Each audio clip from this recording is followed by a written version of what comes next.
Mesdames et messieurs, bonjour. Pas un seul jour, une seule semaine sans que l'Institut national de la femme ne révèle son importance, tant les femmes subissent les violences répétées d'hommes prédateurs qui se croient tout permis. L'Institut national de la femme, dans sa nouvelle version, a déjà été saisi de plus de 100 plaintes pour des atteintes aussi diverses que variées. Que serait devenue la femme sans cette réforme qui la place désormais au cœur de l'action gouvernementale, cette réforme qui fait de l'Institut, présidé par Claudine Afavi-Prudencio, un bras armé et opérationnel à tout point de vue. Dans une société aussi phallocrate que la nôtre, comment venir à bout du harcèlement sexuel en tout lieu et sous toutes ses formes? Que dit des nombreux cas de viol sur mineurs, de l'inceste, des violences conjugales, avec son corollaire l'abandon de famille? Comment analyser les comportements de la société vis-à-vis de la femme? Votre émission Zone Franche du jour, lendemain de Tabaski, entend révéler le nouveau visage de la lutte pour l'émancipation de la femme au Bénin. Huguette Bokpa-Nyakadja, bonjour et bienvenue. Bonjour, monsieur le journaliste. Avocate au barreau du Bénin, coordinatrice du réseau WILDAF, vous êtes depuis quelques mois secrétaire exécutive de l'Institut national de la femme. Surtout, et c'est là la bonne nouvelle, que le dernier Conseil des ministres a approuvé le plan de travail annuel de l'Institut.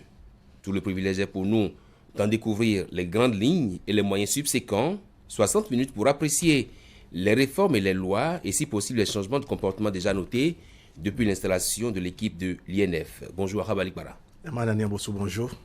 Huguette Bokpa-Nyakadja, bonjour. Bonjour. Bienvenue sur le plateau de Zone Franche. On va s'intéresser à cette actualité au niveau donc de l'Institut national de la femme. C'est l'approbation tout fraîchement mercredi dernier donc du plan de travail annuel de votre institut où vous êtes la secrétaire exécutive. On peut dire que désormais vous avez les moyens pour mener à bien votre mission. Absolument. Et c'est vraiment le lieu de remercier le chef de l'État pour avoir à ce niveau, au plus haut niveau, donné le signal de la manifestation vraiment tangible de sa volonté de voir une ère nouvelle où les femmes sont mises dans des conditions qui leur permettent vraiment de déployer tout leur potentiel, de vivre dans un minimum de sécurité et de sérénité.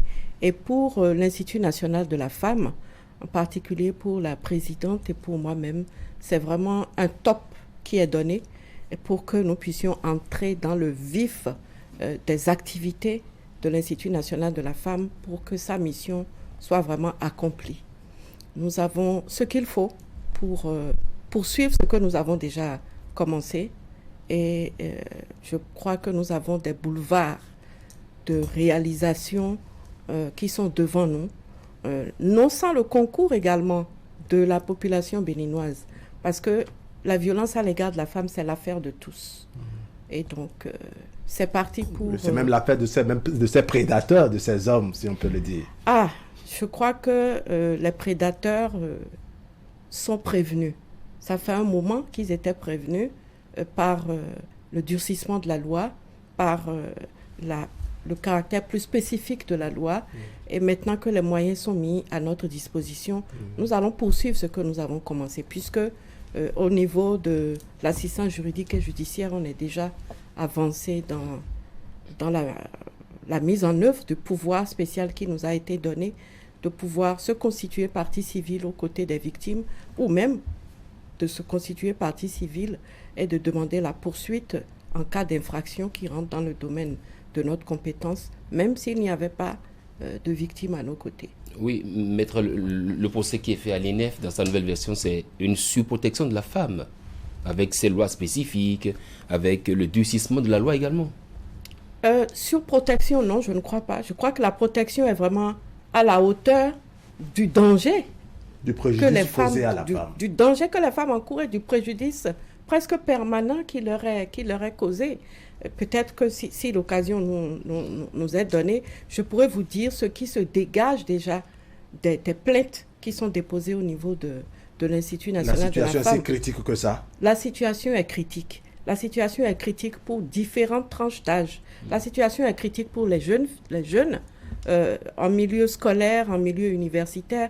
La situation est critique pour les femmes adultes qui vivent en ménage. La situation est critique pour les femmes dans le milieu professionnel. Donc, ce n'est pas de la surprotection, mais c'est de la protection qui répond à à la gravité des violations permanentes des droits des femmes. Le budget est déjà voté. Je parle du budget, pour le moment, on parle du plan de travail annuel qui a été approuvé en Conseil des ministres. Dites-nous, maître, les moyens. C'est vrai qu'on ne dévoile pas tout, mais bon, vous nous direz comment l'INF entend utiliser ces moyens-là pour atteindre ses objectifs. Je peux vous garantir que les moyens qui ont été mis à la disposition de l'Institut national de la femme sont des moyens largement suffisants. C'est des moyens encourageants, c'est des moyens dopants, c'est des moyens qui permettront vraiment de mettre en œuvre les activités que nous avons prévues, les grandes lignes des activités que nous avons prévues dans le plan de travail annuel. Et même si je sais que vous allez peut-être le faire remarquer que nous sommes déjà à la moitié de l'année, il n'empêche que c'est le plan de travail de l'année 2022 et qu'il y a un certain nombre de choses que nous avons entrepris et que nous allons continuer de faire, que nous allons, par la grâce de Dieu, accomplir avant la fin de l'année 2022. Alors, quelles sont les grandes lignes de ce plan de travail annuel? Alors, les grandes lignes de ce plan de travail annuel, d'abord, la première chose, c'est que nous allons nous doter d'un plan stratégique pour pouvoir naviguer, mais vraiment sans faillir dans la bonne direction, que nous allons opérationnaliser notre plan de communication, parce qu'il est important que les gens sachent quel est le contenu de la loi. Nul n'est censé ignorer la loi, dit-on. Nous mettrons donc tout en œuvre pour que le plus grand nombre soit bien au fait des différentes infractions à raison du sexe qui ont été fixées par la loi et des sanctions qui s'y appliquent. Et nous allons aussi communiquer largement de manière à ce que, et ça c'est également l'une des grandes lignes de notre action pour l'année 2022, nous allons mettre en place le cadre de concertation nationale pour la mobilisation autour de la violence à l'égard de la femme. Parce que l'Institut national de la femme, au dire de ses statuts, est le cadre de concertation nationale autour duquel on sera mobilisé pour dire non à la violence à l'égard de la femme, non à toutes les discriminations faites aux femmes. Autre chose que nous allons faire, c'est que à la faveur de ce cadre de concertation nationale, nous allons pouvoir mener un dialogue social au sein des communautés, aller à la base, faire ce dialogue social avec ceux qui sont les personnes qui sont comme des leviers dans les communautés. Il y a des personnes qui sont nécessairement écoutées et qui sont écoutées par un grand nombre dans les communautés. Vous prenez les leaders traditionnels, vous prenez les leaders religieux, vous prenez les leaders d'opinion, même vous prenez certains enseignants, ce sont des personnes qui sont écoutées. Oui. Vous prenez parfois certaines femmes qui sont peut-être des chefs de marché, qui savent rassembler les femmes, qui savent faire passer le message. Qui savent également se mettre au-dessus de la mêlée. Exactement. C'est autant de personnes avec lesquelles nous allons construire ce dialogue social. J'aime toujours à dire que il y a des choses qui se commettent aujourd'hui que rien ne peut expliquer, surtout pas le fait que nous soyons des Béninois, que nous soyons des Africains attachés à certaines valeurs. La valeur d'un enfant, elle est tellement grande pour nous que nous donnons divers noms. Les noms que les enfants portent dans nos langues sont des noms qui traduisent le caractère précieux de ce qu'un enfant constitue. De la même façon que notre culture regorge de proverbes, de litanies, de façons de louer une femme, de placer la femme à une place vraiment prépondérante dans le tissu social et qui sont vraiment battus en brèche par les comportements contradictoires qu'on observe. Vous envisagez donc de travailler pour qu'il n'y ait pas de contraste entre les louanges, les panégyriques et autres, et ce qui se fait actuellement, je dirais, en termes de pratique. Ce que je voudrais dire, c'est que plus que ça, nous voulons travailler à ce que, au nom de nos traditions, on puisse dire non à la violence à l'égard de la femme. Que lorsque quelqu'un est puni, lorsqu'un homme, je donne un exemple, un homme de 44 ans qui viole une fillette de 7 ans. Nous devons, en tant que Béninois, dans nos communautés nos plus reculées, pouvoir dire, ça ce n'est pas Béninois, ça ce n'est pas africain. Et pouvoir sortir de cette mentalité qui consiste quand un fait de ce genre est commis, lorsque la personne est conduite en prison, sortir de cette mentalité qui consiste à dire que c'est cette jeune fille-là, c'est cette femme-là qui a conduit notre frère, notre neveu, notre fils en prison. Et de pouvoir dire non, c'est ce que notre fils a fait qui l'a conduit en prison. Et de pouvoir dire ensemble, lorsque la nouvelle loi dit qu'il faut punir sévèrement le violeur de mineurs, nous sommes d'accord. C'est-à-dire qu'en tant que Béninois, nous devons pouvoir être d'accord. Il faut pouvoir accompagner cette dynamique-là, quoi.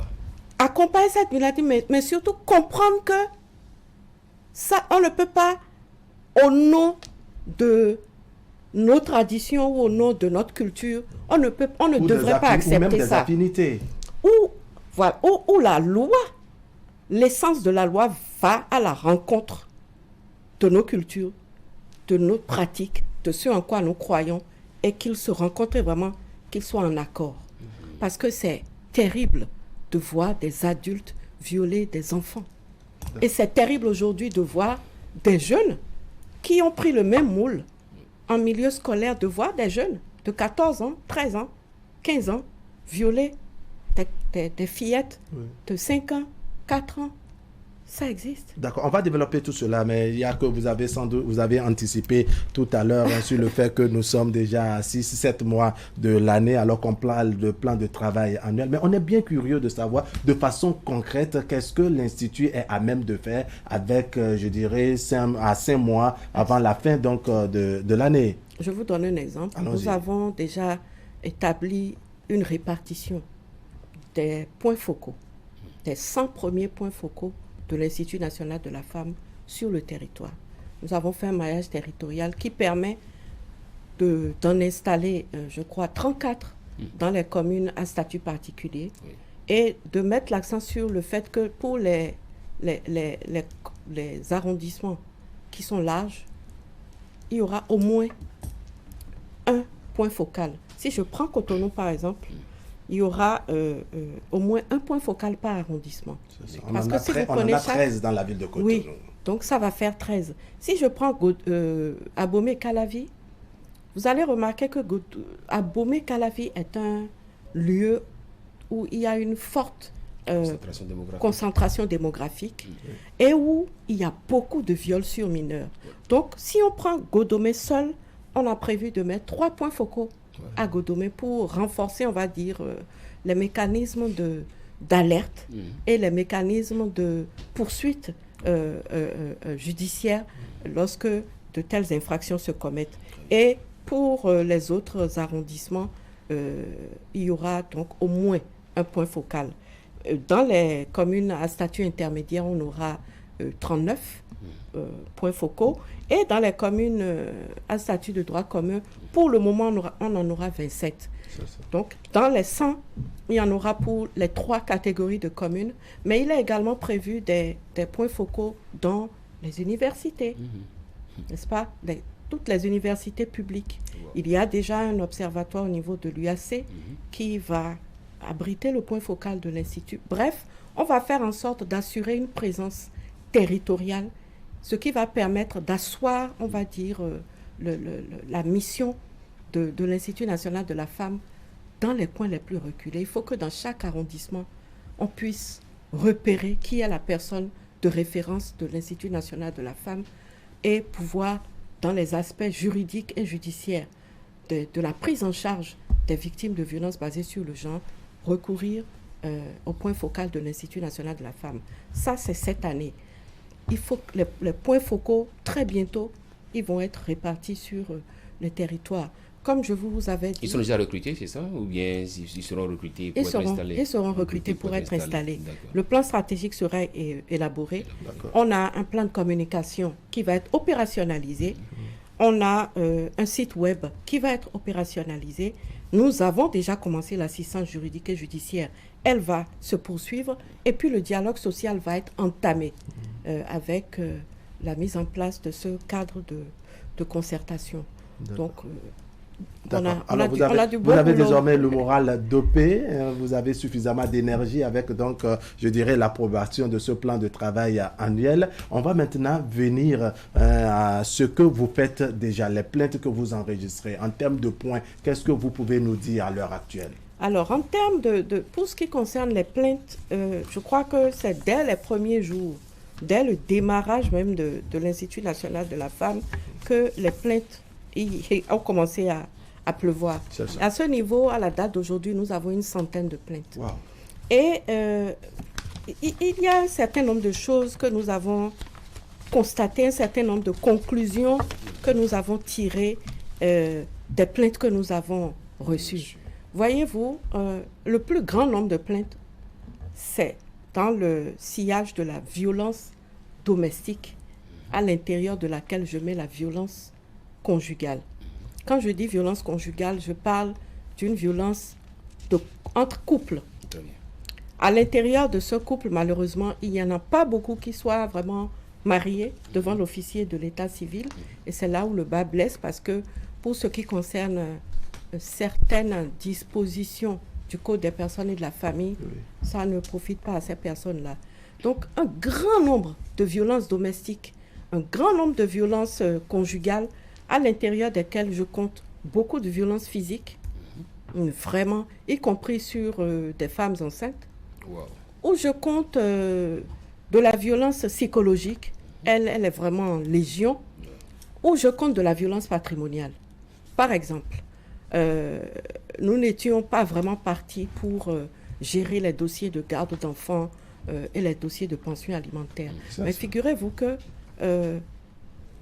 la question, par exemple, du non-paiement des pensions alimentaires, de l'abandon de famille, constitue le plus grand nombre de dossiers que nous recevons. Donc, et il y a dedans énormément de violences physiques, énormément de violences psychologiques. C'est incroyable comme il y a beaucoup de papas qui refusent de prendre leurs responsabilités et qui créent plusieurs ménages dans lesquels ils répètent le même type de violence. Un ménage, tantôt avec 2-3 enfants dont on ne s'occupe pas, pourtant on crée un deuxième, dont on ne s'occupe pas non plus, puis on crée un troisième. Avec aussi un constat sur lequel nous allons énormément travailler dans la sensibilisation vers la tranche des jeunes filles, des jeunes femmes, c'est qu'il y a très peu aussi, beaucoup de femmes qui se plaignent mais qui ne travaillent pas. C'est ça. C'est-à-dire, ces femmes même ne travaillent pas, elles n'ont rien à faire, comme on dit. Elles n'ont pas d'emploi et elles n'ont pas non plus d'activité génératrice de revenus, ce qui accroît énormément leur vulnérabilité par rapport à ces violences physiques et à ces violences psychologiques. Nous avons également beaucoup de violences patrimoniales. Et celles-là, elles restent quand même dans la violence que j'appelle domestique. Je prends le cas des nombreuses privations que les femmes subissent dans les cas d'héritage, de succession. Les hommes continuent d'écarter énormément de femmes des successions. Quand il y a le père laisse un héritage... malgré l'existence des textes qui protègent, je dirais, les femmes, qui corrigent ce désagrément. Des textes. Donc, il y a non seulement de la sanction à infliger, mais il y a aussi, bien sûr, beaucoup de vulgarisation des textes à poursuivre, parce que le Code des personnes de la famille ne date pas d'aujourd'hui. Et pourtant, on se rend compte qu'il y a un nombre incroyable de dossiers dans lesquels, systématiquement, les femmes sont écartées des successions. Nous avons des cas de viol sur mineurs. Oui, avant d'aller sur nos dossiers, maître, on va un peu travailler sur les violences conjugales, les violences domestiques, physiques, les violences patrimoniales. Est-ce que c'est parce que les Béninois, les prédateurs, ceux qui commettent ces crimes-là, sont autant... ils connaissent pas les textes, ou bien on décide allègrement de les violer? Oui, voyez-vous, il y a le patriarcat, le système patriarcal, il est bien ancré dans nos traditions, il est bien ancré dans nos croyances, il est bien ancré dans les comportements. C'est parce que tous les hommes qui commettent ce genre d'actes estiment que les femmes sont des êtres inférieurs. Disons-nous la vérité. Et c'est au nom de cela qu'on estime qu'on peut la frapper. C'est au nom de cela qu'on estime que, quand bien même il y aurait des violations graves, des violences physiques graves, c'est toujours à l'intérieur de la famille que ça doit se régler. C'est ça. Et ce patriarcat a gagné également les jeunes. Comme je vous ai dit, les jeunes ont les mêmes comportements que les adultes. Et quand vous discutez avec les jeunes, c'est déjà dans leur gène. L'idée que nous n'avons pas... Une femme n'a pas droit aux mêmes chances et aux mêmes opportunités que moi. Une femme ne peut pas gagner plus d'argent que moi. S'il y avait une opportunité de promouvoir l'un ou l'autre de nous deux dans notre couple, je parle de jeunes, ça devait être d'office moi l'homme, n'est-ce pas? Et c'est ce patriarcat, cette mentalité, ce système qui se traduit dans le fait qu'on estime qu'on peut violer une fille, on peut violer une jeune fille, on peut harceler une étudiante. Et espérer que rien ne se passe. Mais surtout on pense que c'est pas grave. Quand je prends le cas du harcèlement sexuel, il est allé jusqu'à certains qui ont estimé que c'est parce que les femmes dans notre culture ne disent pas tout de suite oui. Je ne sais pas si vous vous rendez compte de la gravité de ce système de pensée-là. Et donc, on peut violer une femme, c'est pas dramatique. On peut violer aussi une fille. Oui, mais pas dramatique. Par rapport aux violences conjugales, il arrive des moments où la femme victime de violences conjugales elle-même se décide à ne pas laisser le mari devant les tribunaux. On a vu des cas comme ça où c'est la femme qui est allée devant pour dire laissez mon mari. Mon mari même. Je vois ce que vous voulez dire. Mon mari, c'est un bon père de famille. Dans ce cas, que fait l'Institut national de la femme? Dans ce cas, le parquet poursuit. Et je crois que l'Institut n'a même plus besoin de dire au parquet de poursuivre. Et en cela, je sais vraiment gré au parquet. Nous avons eu des cas, nous avons eu le cas qui est d'ailleurs passé sur les réseaux sociaux, de cette dame qui a été ligotée comme un fagot, déposée à la devanture de la maison par son mari. Et ça a circulé sur les réseaux sociaux, il fallait voir l'état dans lequel elle était. Mais quand le dossier a été porté devant les juridictions, l'Institut national de la femme s'est constitué partie civile. Cette femme a eu du mal à laisser le parquet faire son travail et à laisser l'Institut national de la femme se constituer partie civile à ses côtés. Mais le parquet a persisté, l'Institut national de la femme a persisté. Donc, le mari a été... Cela sous-entend que dans ces cas de situation, on s'intéresse aux faits et non aux états d'âme de la plaignante et autres. C'est aussi pourquoi ce pouvoir spécial a été donné à l'Institut national de la femme et qui est traduit également dans la loi, la nouvelle loi portant répression des infractions à raison du sexe, qui indique que l'Institut national de la femme peut se porter, peut saisir les juridictions, même s'il n'y avait pas, même si elle n'était pas aux côtés d'une victime, n'est-ce pas? Dès l'instant où ça rentre dans son champ de compétences, l'Institut peut le faire. Pourquoi? Parce que nous allons nous trouver dans des situations où une femme peut succomber à la violence exercée par son mari. Nous avons le cas nous avons un dossier comme ça dans lequel nous sommes constitués partie civile. La femme, c'est le procureur d'Abomey, le parquet d'Abomey-Calavi qui a été saisi. La femme a été battue par son mari. Elle était enceinte. Elle est décédée. Et ils étaient sur le point de l'enterrer. Le mari est allé convaincre la famille de ce que, il fallait qu'on l'enterre, ne vous fâchez pas, etc. Et c'est in extremis, quand nous avons été informés, in extremis que nous avons saisi le parquet et que, alors qu'on allait déjà chercher le corps à la morgue, le parquet a ordonné qu'on sursoit à l'enterrement et qu'il soit procédé à une autopsie. Wow. Dans ce cas, la femme n'a plus de voix. Dieu merci, dans ce dossier, elle a un frère qui est sa voix. Mais elle a surtout l'Institut national de la femme qui a décidé d'être... Qui a désormais la voix des sans-voix. La voix des sans-voix. Donc, nous avons des situations comme ça. On n'attend personne pour poursuivre. Ça veut dire que dans le plan stratégique de l'Institut de la femme, il va falloir également travailler à enlever de la tête des femmes que quand le mari les tabasse, les bat à mort, Et il faut plus dire laissez, on va régler ça en famille. Il n'y a plus de règlement à l'amiable. Il y a bien d'instituts et de structures qui existent à même je dirais, de jouer les défenseurs de la femme. Il n'y a plus du tout de règlement à l'amiable. Aucun, sauf si... si ce n'est pas porté à la connaissance de l'Institut ni des tribunaux. Sinon, il n'y a plus du tout de règlement amiable. L'Institut national de la femme est contre le règlement à l'amiable. Cependant, le travail que l'Institut national de la femme est en train de faire, c'est de convaincre les femmes de ce qu'elles ne sont pas obligées d'endurer la violence à l'égard des femmes. Parce que ce même système de patriarcat a fait que les femmes aussi estiment que ce n'est pas bien grave. Et on comprend pourquoi parfois elles ont du mal. Mais surtout, la pression de la belle famille. La pression de la belle famille, celle dont je vous parlais tout à l'heure en disant, si notre fils, si tu t'amuses, c'est le discours, si tu t'amuses jusqu'à ce que notre fils déjà soit interpellé, c'est déjà grave, mais soit mis en prison, c'est vraiment le summum de l'outrecuidance, selon certaines belles familles.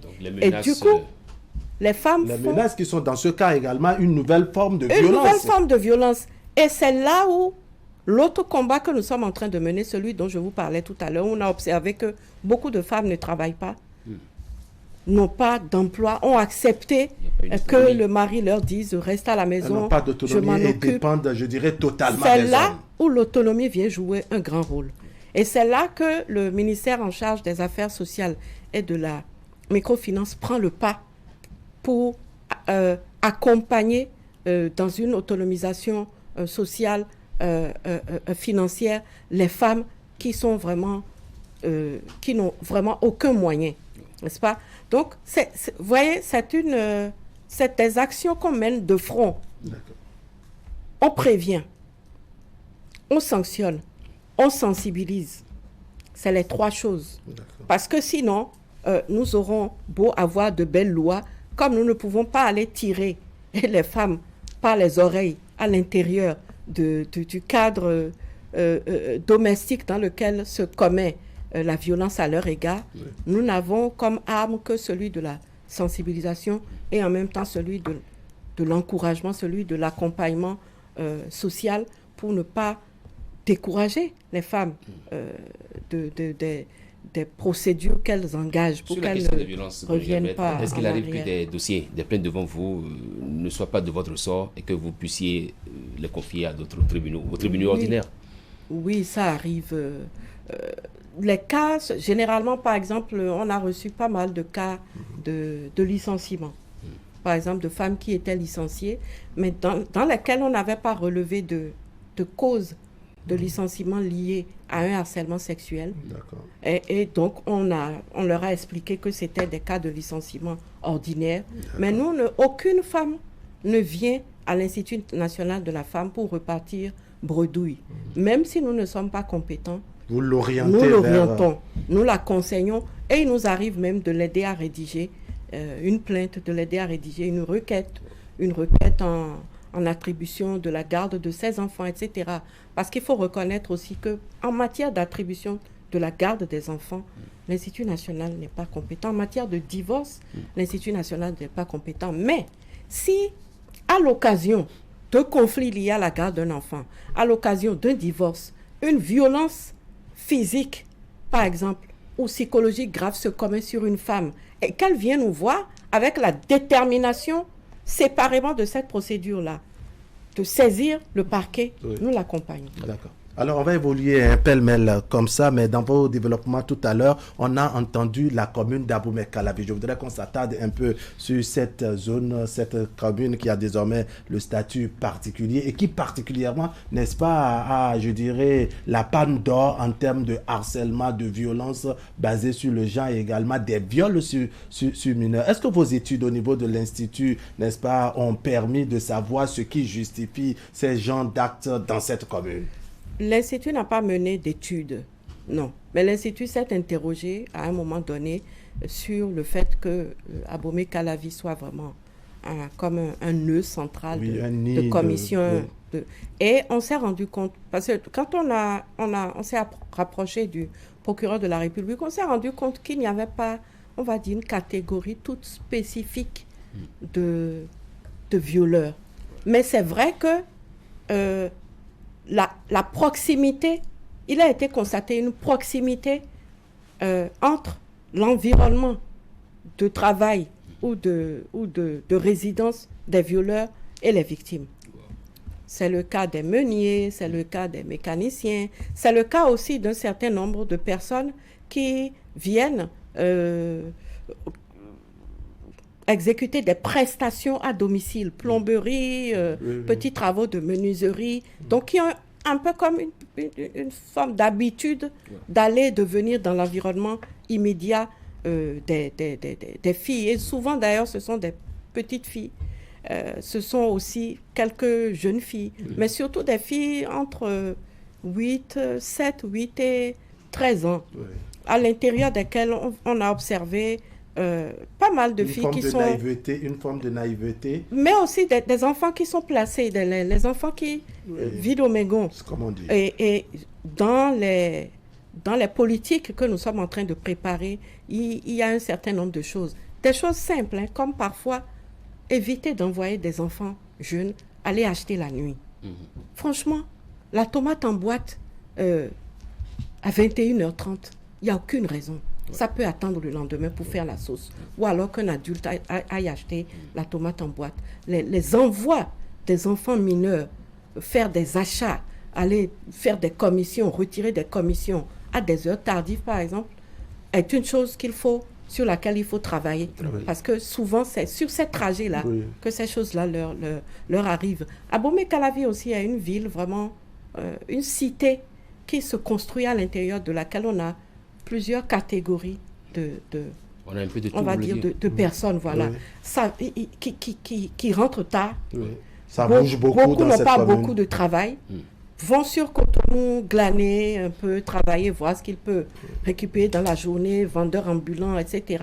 Et puis retournent à Calavi le soir, parfois, assez souvent, on va dire, comment on dit ça? Stressé. Un peu oisif, etc. Et donc, ça constitue aussi des facteurs qui favorisent la commission de ce genre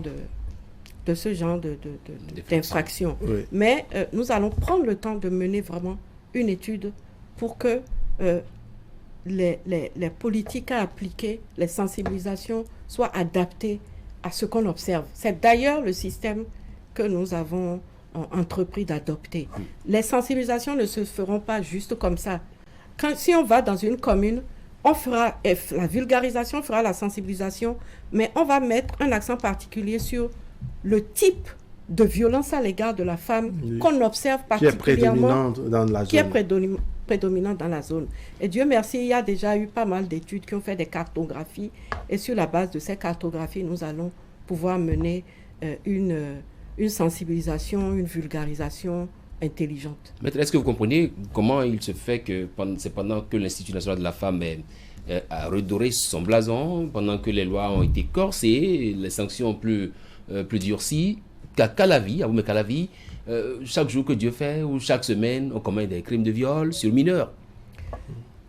Disons que ce n'est pas lié. Il y a, si vous voulez, il y a beaucoup de choses qui se faisaient avant, qui se commettaient, mais qui n'étaient pas sûres. Donc, le fait qu'il y ait l'Institut national de la femme, le fait que même déjà un peu avant la création de l'Institut national de la femme, on sent quand même que ça fait un moment que l'accent est mis sur la lutte contre les violences à l'égard de la femme et de la fille, et qu'une certaine lutte a commencé à être menée. Vous avez vu, le ministère des Affaires sociales et de la microfinance était déjà très actif sur la question, était déjà organisé dans les communes sur la question. Ce qui se passe, c'est quoi? Il y a une conjugaison de facteurs. L'INF est arrivé. Et l'INF, dès son arrivée, a commencé à dire « plaignez-vous ». Même le fait que l'INF soit arrivé a fait qu'un certain nombre de personnes ont commencé à dire « ah, l'INF est là, on a dit que l'INF a un pouvoir spécial, allons-y ». Donc, il y a beaucoup de plaintes spontanées qui ont commencé à naître. les violences à l'égard de la femme ont commencé à être mises en exergue. Les dénonciations ont commencé à pleuvoir sur les réseaux sociaux.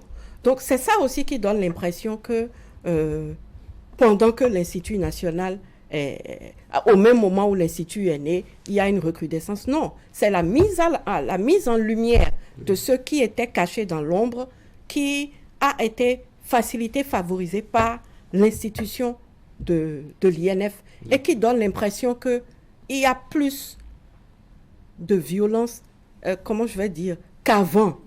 Il y a plus de violence mise en lumière, dénoncée, objet de procédure avec la naissance de l'Institut qu'il n'y en avait qu'auparavant.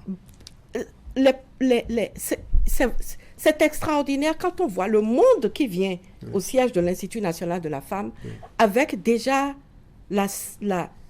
cette forme de... Ils sont rassurés, ils sont confiants quand ils arrivent. Ils disent, on a appris que... On a appris et quand ils viennent, la poursuite est engagée. Mais maître, il y a d'aucuns qui lient un peu la récurrence des cas de viol sur mineurs dans cette commune, dans plusieurs communes du Bénin, la commune d'Amokalavi, au fait que quand vous punissez, vous ne faites pas savoir. Ne vous en faites pas. Il y aura vraiment de la communication sur... Bientôt, on va vous faire le point. On va faire une conférence de presse. Il y a un registre qui est prévu, un registre des personnes condamnées à raison de...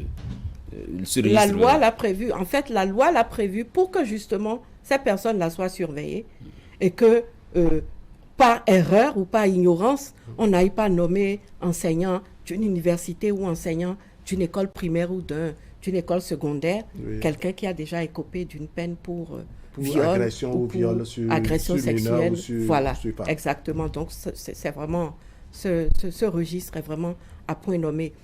L'autre chose aussi, c'est qu'il faut reconnaître que la facilité d'accès aux images à caractère pornographique, aux vidéos à caractère pornographique, a également été un des facteurs favorisants de la violence sexuelle en milieu scolaire commise entre apprenants.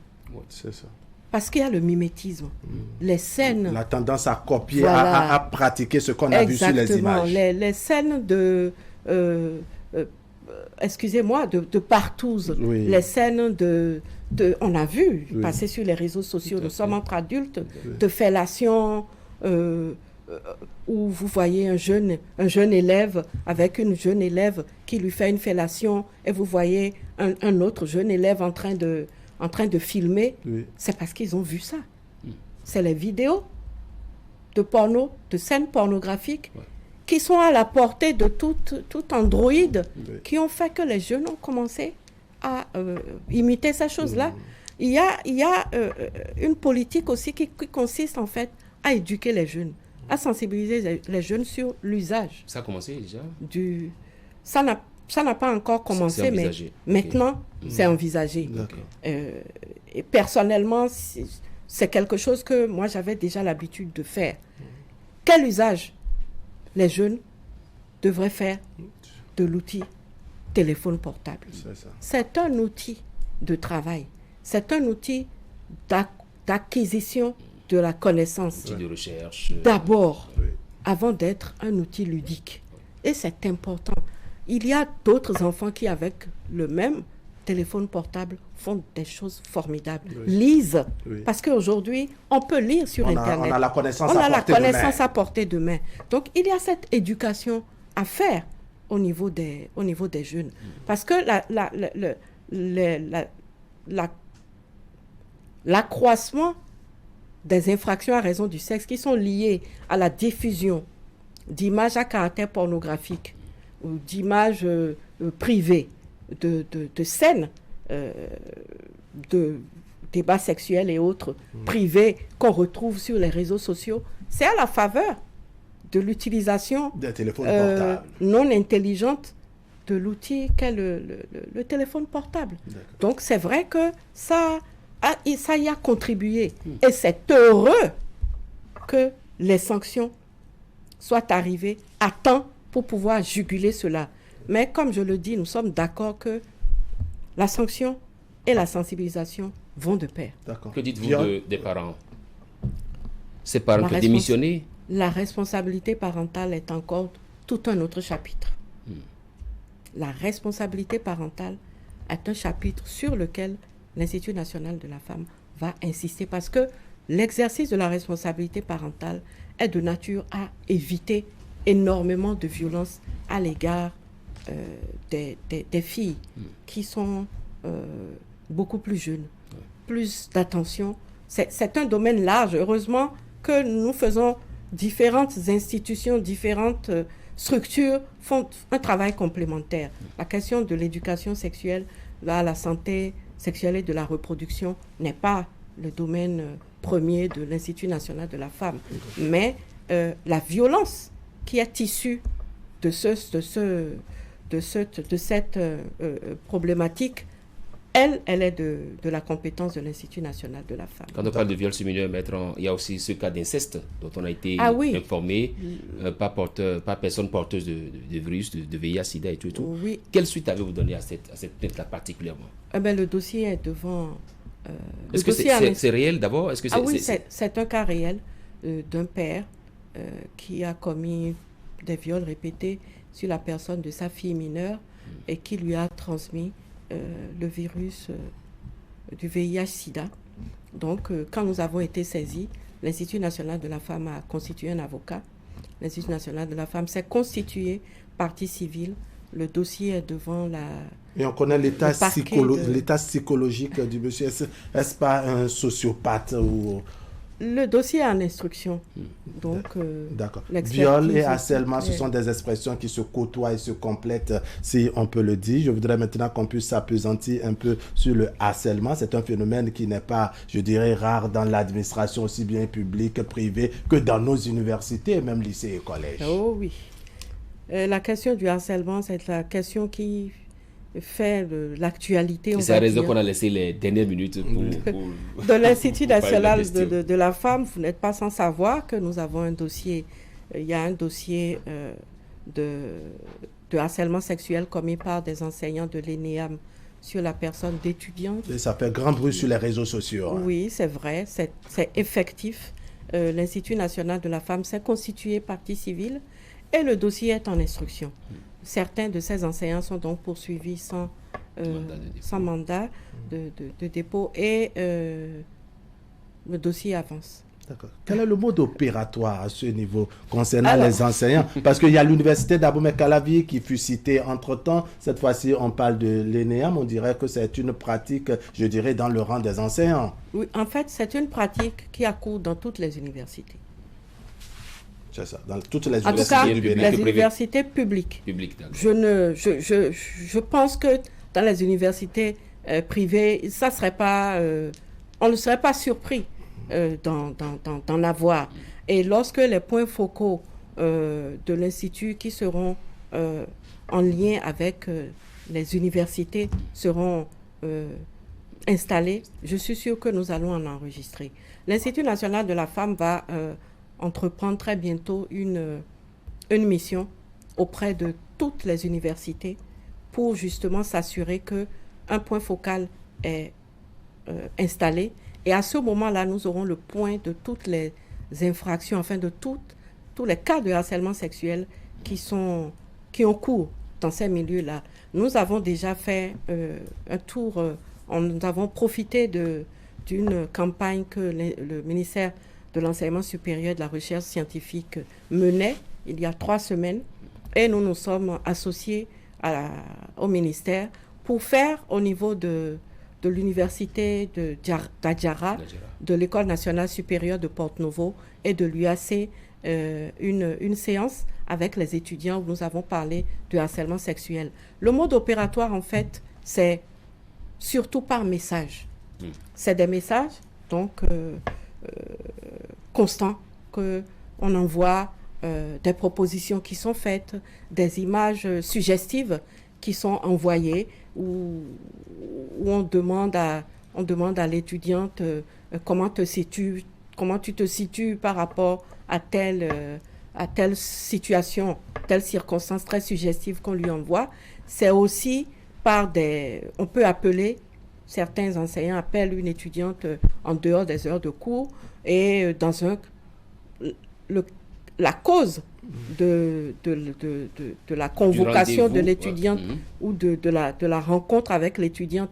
La cause signalée ou indiquée est pédagogique, mais quand l'étudiante vient et que la conversation commence sur la question pédagogique, l'enseignant dévie la conversation vers des propos qui n'ont plus rien à voir avec la pédagogie, mais qui sont des propos entreprenants. Oui.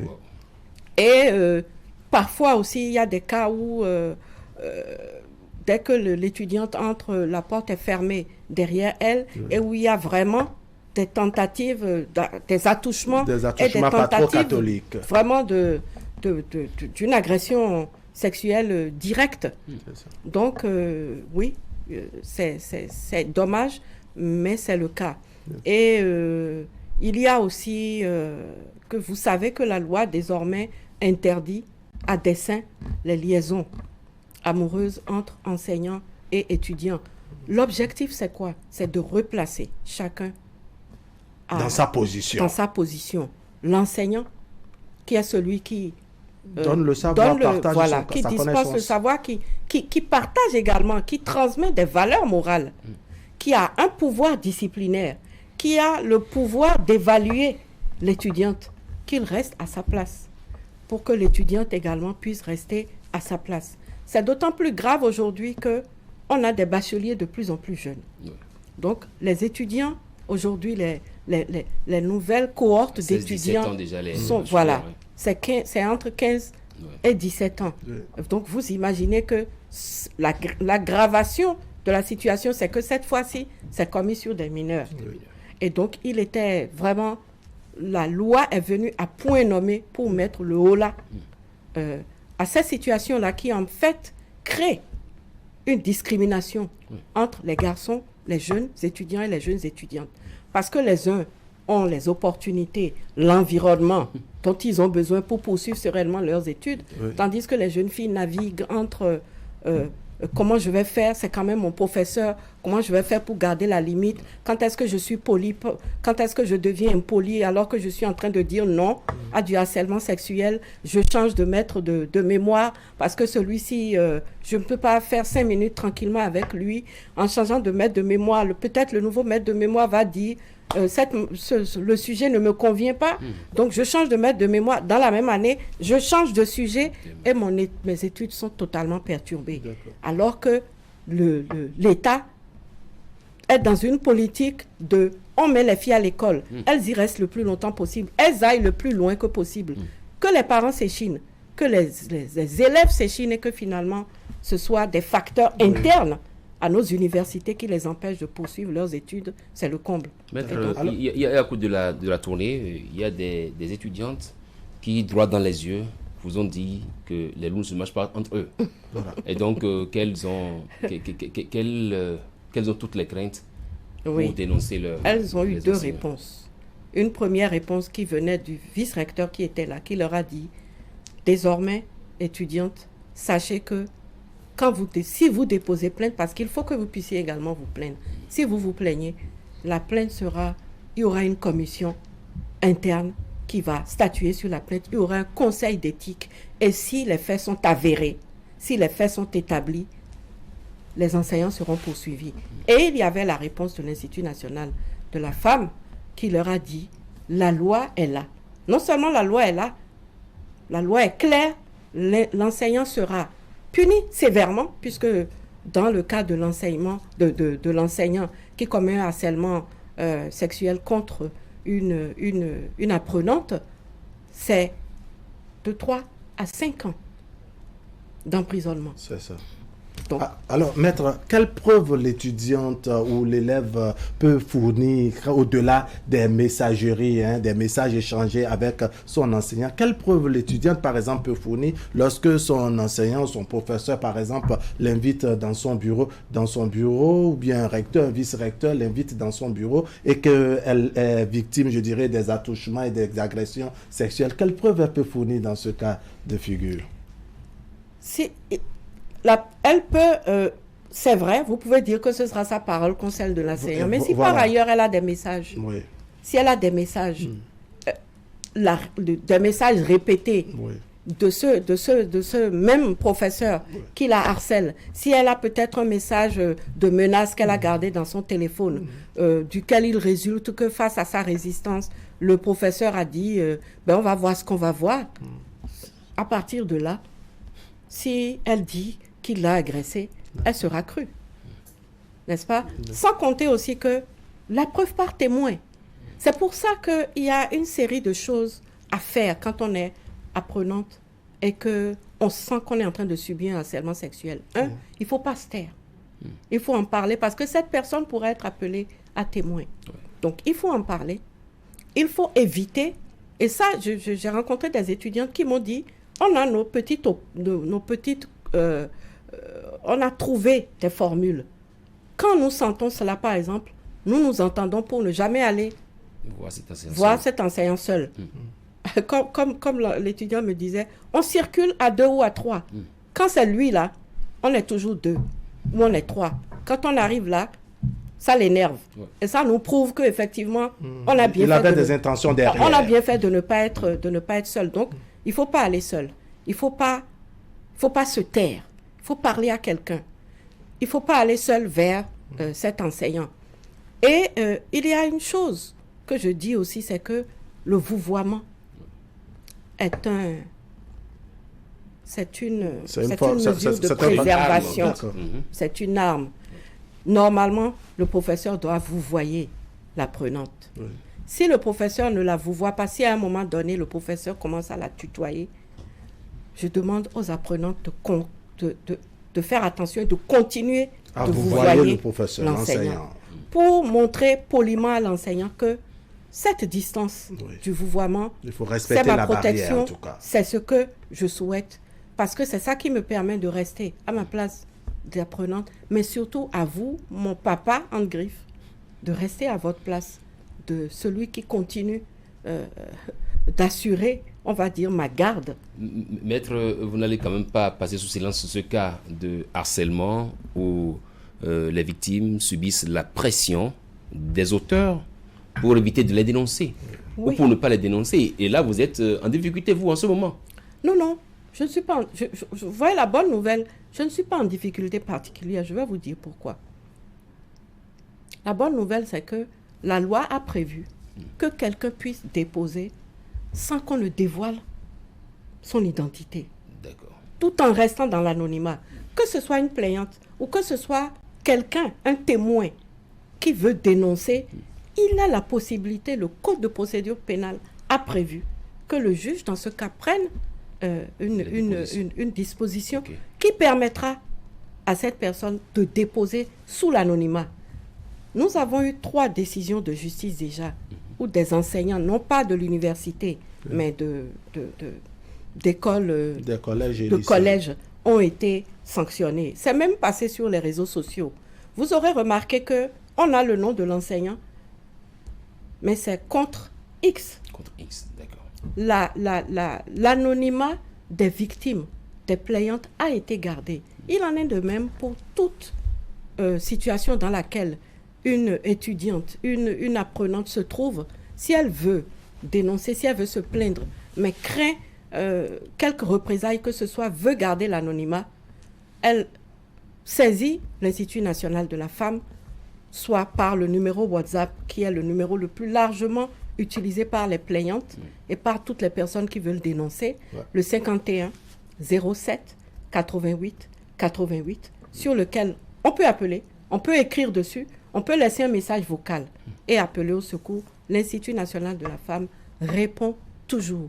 Même si c'est le week-end, on laisse le message. Le lundi, nous récupérons les messages et nous entrons en action. Donc, la question de l'anonymat, elle est importante. D'accord. Est-ce que l'Institut est également informé, je dirais, par ces moyennes sexuellement transmissibles, c'est-à-dire cette méthode que les enseignants ont trouvée à subordonner l'attribution des meilleures notes aux apprenantes, n'est-ce pas, par le fait qu'elles doivent céder sexuellement avant de les avoir? Oui, c'est un peu comme l'autre partie du chantage, puisque en général, les promesses qui sont faites aux étudiantes, c'est qu'elles auront de bonnes notes, qu'elles auront de bonnes moyennes. ou plutôt qu'elle risque de ne pas avoir de bonnes moyennes si elle ne cède pas. Elle ne cède pas. Donc nous sommes bien au fait de cela et même si dans les corrigés qu'on va dire l'identité normalement sur les feuilles sur lesquelles les étudiants composent, je crois que c'est des numéros qui sont mis et pas des noms. Il y a des étudiants qui ont témoigné de ce que leurs notes ont été saquées. Il y a des étudiantes aussi qui témoignent de ce que parfois certains de ces enseignants les saquent auprès des directeurs des départements et autres. Donc, font de mauvais rapports sur elles. Disent qu'elles se comportent mal, etc. Et comme les loups ne se mangent pas entre eux, n'est-ce pas, les enseignants forment des équipes contre ces apprenantes. Forment un syndicat, autant dire. En tout cas, aujourd'hui, on sait maintenant que même si les loups continuent de ne pas se manger entre eux, la loi est là pour diviser les loups. N'est-ce pas? La loi est là pour sanctionner. Pour briser les loups. Nous ne demandons que des plaintes. Et même si nous n'avons pas de plaintes, mais qu'on a des rumeurs, l'Institut national de la femme ne va pas attendre qu'il y ait nécessairement Il y a donc possibilité pour l'Institut de s'auto-saisir des dossiers, c'est ça? L'Institut national peut s'auto-saisir et effectuer des recherches. Saisir les autorités des universités ou des écoles, dire nous entendons telle chose, nous voulons que vous creusiez. Et quand vous aurez creusé, si vous trouvez quelque chose, faites les procédures disciplinaires et les procédures disciplinaires seront suivies de poursuites pénales. Parce que c'est l'un et l'autre. Les poursuites, il faut aussi bien se dire que les poursuites disciplinaires ne se substituent pas à la procédure pénale. Les poursuites judiciaires peuvent aller même s'il y a déjà des sanctions disciplinaires. Les sanctions disciplinaires, en fait, c'est des sanctions, c'est comme si on prenait des mesures conservatoires. Parce que la première chose qu'il faut faire, c'est suspendre l'enseignant. Il ne peut pas continuer d'enseigner après qu'on ait constaté que tel fait est établi à son encontre. Et ensuite vient la Encore faudrait-il que ces faits soient établis, parce que vous avez des cas aussi où les étudiantes ont semblé déposer, mais par la suite se sont totalement rétractées. Non. Et là, qu'est-ce que fait l'Institut dans ce cas précis? Parce que nous avons appris que c'est un cas qui préoccupe particulièrement le chef de l'État. Nous n'avons pas encore de situation où une étudiante s'est plainte et s'est rétractée parce que ce serait faux. Non. Nous n'avons pas non plus, si c'était le cas, je le dirais, nous n'avons pas non plus de dossier dans lequel le fait n'est pas établi. Non.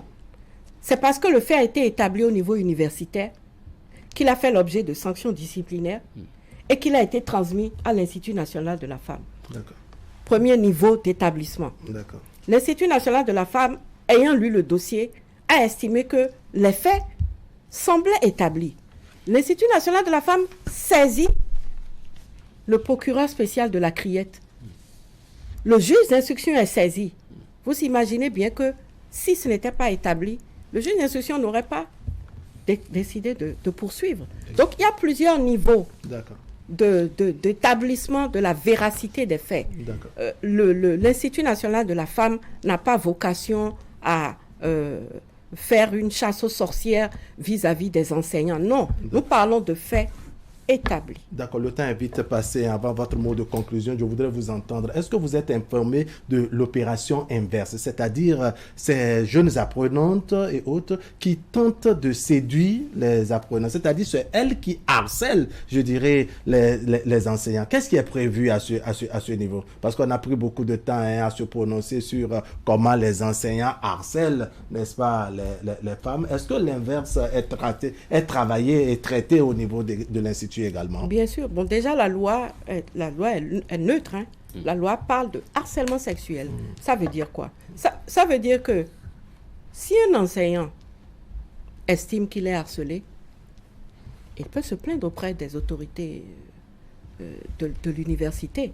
Parce que ce qu'il faut bien comprendre, c'est que celui qui a le devoir, l'obligation de résister, c'est l'enseignant. Si un enseignant est harcelé, son premier réflexe doit être de résister. Parce que j'entends aussi dire que oui, elle avait un habit trop sexy. Non.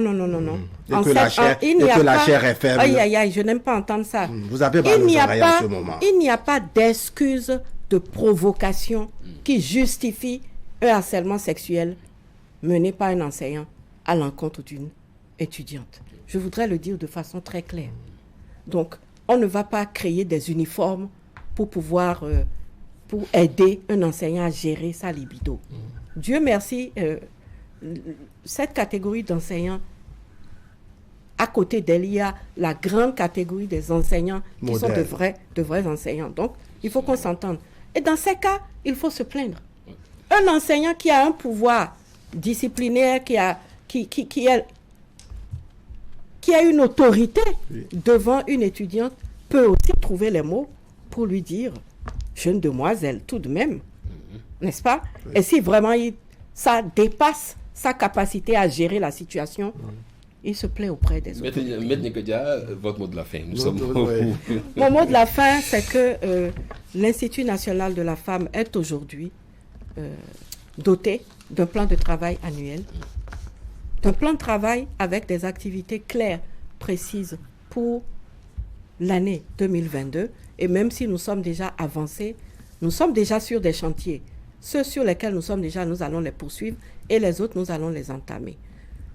L'Institut national de la femme est rassuré également de ce que, ainsi qu'il l'avait promis, le chef de l'État a mis à la disposition de cet organe, de cet outil, de ce bras opérationnel de sanctions et de remise en bon chemin de ceux qui violent impunément les droits des femmes. Nous avons suffisamment de moyens pour avancer, pour bien avancer. Et donc, je voudrais rassurer les uns et les autres de ce que la machine est en marche et que le service que nous devons aux populations béninoises en général et particulièrement aux femmes et aux filles béninoises et à toutes les femmes et filles vivant sur le territoire béninois, que nous ne faillirons pas à cette mission. Merci, la leçon est connue. Dénoncer autant que possible les violations des droits des femmes. L'INF est là pour prévenir, sensibiliser, mais sanctionner aussi. C'est ce qu'on retient des 60 minutes de notre entretien. Oui, entretien avec Huguette Bokpeng-Nyakadia, n'est-ce pas, je dirais avocat au barreau du Bénin, mais également secrétaire exécutif de l'Institut national pour la femme. Mesdames, Messieurs, merci de vous être montrés disponibles ce dimanche. On prend le rendez-vous du dimanche prochain.